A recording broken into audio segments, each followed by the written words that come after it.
গোপাল গ্রামের এক সাধারণ মাঝি। নৌকা চালিয়ে দিন পার করলেও এই বর্ষায় তার সমস্যাই যেন দ্বিগুণ হয়ে গেছে।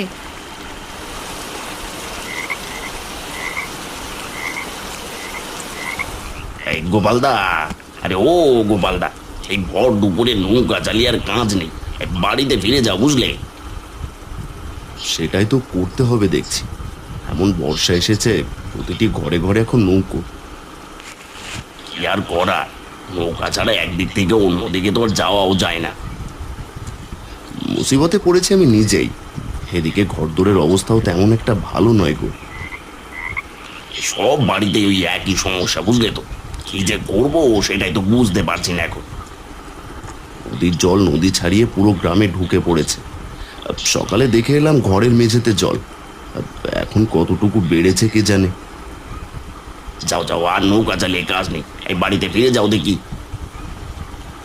এই তো এখনই রওনা দেবো বাড়ির দিকে।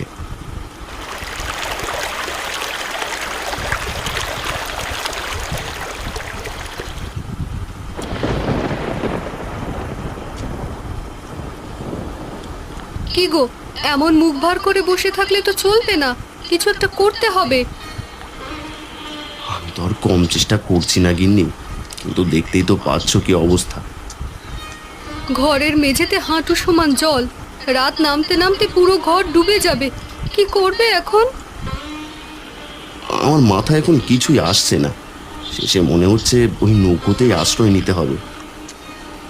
খবরদার, ওই নৌকায় আমি যাব না, জলে আমার প্রচুর ভয়। তুমি থাকবে নৌকোয়? জলে ভয় হলে নৌকায় থাকলে তো আর কিছু হবে না।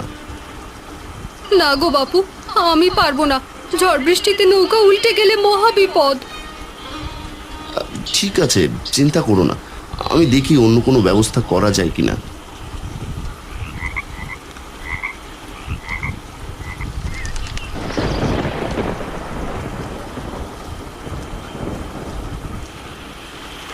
অবশেষে কোনো উপায় না পেয়ে গোপাল বুদ্ধি করে কিছু কচু পাতা সংগ্রহ করে ঘর বানানোর জন্য। বাবা, ও বাবা, তুমি এই কচু পাতাগুলো দিয়ে কি করবে গো? ঘর তৈরি করবো রে মা। ঘর না বানালে থাকবো কোথায় বল? কিন্তু তৈরি করবে কিভাবে? সব দিকেই তো জল। না না, চিন্তা করিস না, আমাদের ঘরের উপরে আরো 2 তলা বানাবো। 2 তলা? তাহলে তো 3 তলা হয়ে গেল। কচু পাতার 3 তলা বাড়ি। হ্যাঁ রে মা, জল কতটুকু বেড়ে যায় তা তো বলা যায় না।